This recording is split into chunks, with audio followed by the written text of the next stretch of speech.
त्या 6 जणांनी एक चुकीने जर त्या ठिकाणी आपला विधानसभा आमदार निवडून आणला, पण त्याच्या बाकीच्या काय निवडणुका आहेत त्यामध्ये तुम्हाला हक्काचा स्थान मिळू शकतं. लक्षात घ्या. नगरपालिका आहे, महानगरपालिका आहे, पंचायत समितीच्या निवडणुका आहेत, जिल्हा परिषदा निवडणुका आहेत, या सर्वांमध्ये कुठल्या कोणाची तरी भरती लागणार आहे. तर आपण एकत्र असून शिवसेनेला कोणी हरवू शकत नाही. शिवसेनेला फक्त आमचा त्या मतभेदामुळेच दगाफटका होऊ शकतो. हा आतापर्यंतचा इतिहास आहे. लक्षात घ्या. आणि म्हणून तुम्हाला सर्वांना विनंती आहे, पदाधिकाऱ्यांना विनंती आहे, थांबवा हे सेवा. 2024 ला उद्धव साहेबांना त्या ठिकाणी मुख्यमंत्री पदावर बसवायचे हीच एक चिंता मनाशी ठेवा. आणि जर त्याला उद्धव साहेबांना जर मुख्यमंत्री पदावर बसवायचं असेल तर एक आमदार तिकडे निवडून येणं गरजेचं आहे.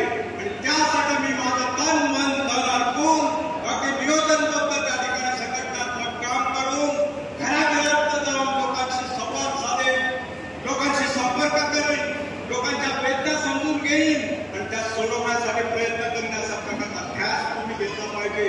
आणि असा ध्यास करणारा, ध्यास घेणारा, असा इच्छाशक्ती असणारा शिवसैनिकच आपल्याला तारू शकतो. आणि तुम्ही त्या ताकदीचे आणि त्या सामर्थ्याचे तुम्ही शिवसैनिक आहात अशा प्रकारचं त्या ठिकाणी मला खात्री वाटते. आणि उद्या निवडणूक जर जिंकायची असेल तर एकजुटीने काम करा, एवढंच या ठिकाणी सांगतो आणि थांबतो. जय हिंद, जय महाराष्ट्र.